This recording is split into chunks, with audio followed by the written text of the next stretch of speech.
Welcome back to Spone Academy.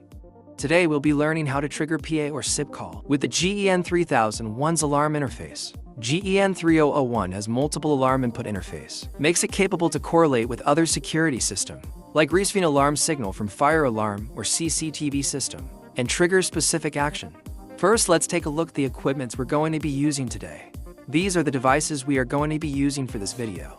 All the devices should be at the same network. One GEN-3001 audio interface with the GEN-3001 microphone panel, and two analog speakers connected to the interface's amplifier's output. One PC to do the configuration, and as the SIP server. One SIP phone for SIP calling test. One PoE network switch. First, let's take a look how to trigger PA with alarm signal. In this video, I'll be using the microphone panel as external alarm signal by connecting the panel's keypad tab to the interface's alarm input interface, and also as the external microphone by connecting the panel's audio output to the interface's audio input. Also, in order for the interface to receive audio from the other end, I've connected the interface's amplifier output interface to the analog speaker, so the audio can be heard through the speaker. The audio interface can connect to 30 watts low impedance speakers. Now let's take a look how to configure this operation. After connect the interface to the network, open your browser and type in the interface's IP address. For me, it's 19.168.1.112. Username and password are both admin.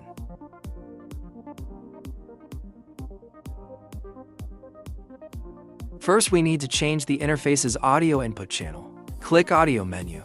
Change the audio input channel to external line mic and external input type to mic in.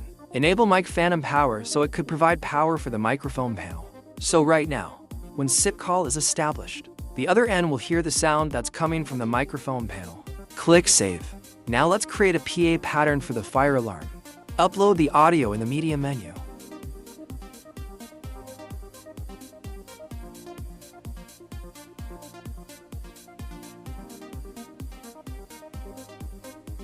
Now to the pattern menu. Change the pattern name and bind it to the pattern. I'm going to set it to playing for 10 seconds, then stop. Click Save. Now to the event menu. Change the control in one's action to the pattern we just created. For microphone panel, we need to change the signal mode to edge and normal open. Save and restart. Now let's test it out. As you can see, the PA pattern's audio has been sent to the interface and to all speakers.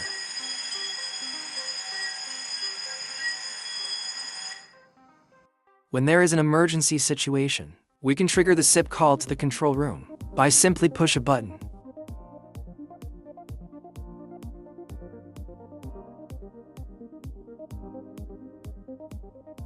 First, I'm going to configure the SIP parameter to online to the SIP server with the SIP ID 3 and server IP 19.168.1.200 as the SIP server PC. Revisit SIP server registration episode if you don't remember.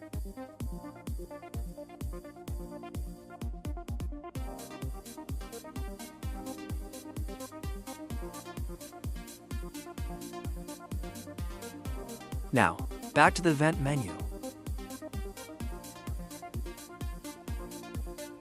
We are going to define control and one is SIP call. Change the action to call and the destination as the SIP target. You can write the complete SIP call format like what I'm showing if you want to achieve SIP call without SIP server.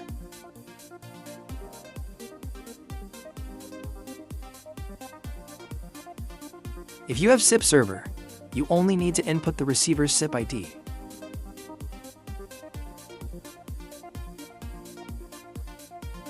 Click Save.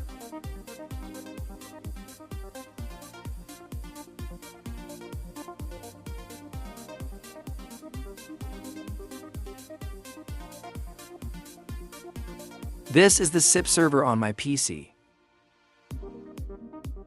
As you can see, interface and SIP phone are now online to the SIP server.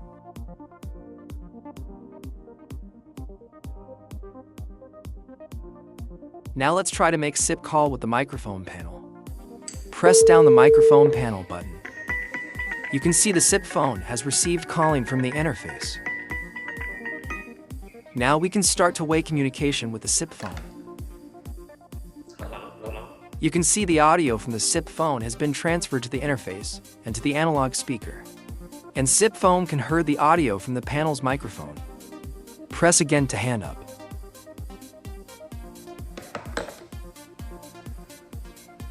In this video, we've learned about the alarm trigger SIP call and PA function of the GEN-3001 interface, and also the connection and the usage between the GEN-3001 and the interface. That's all for today's lesson. For more information, please visit our website www.spoincome.com. Thank you for watching.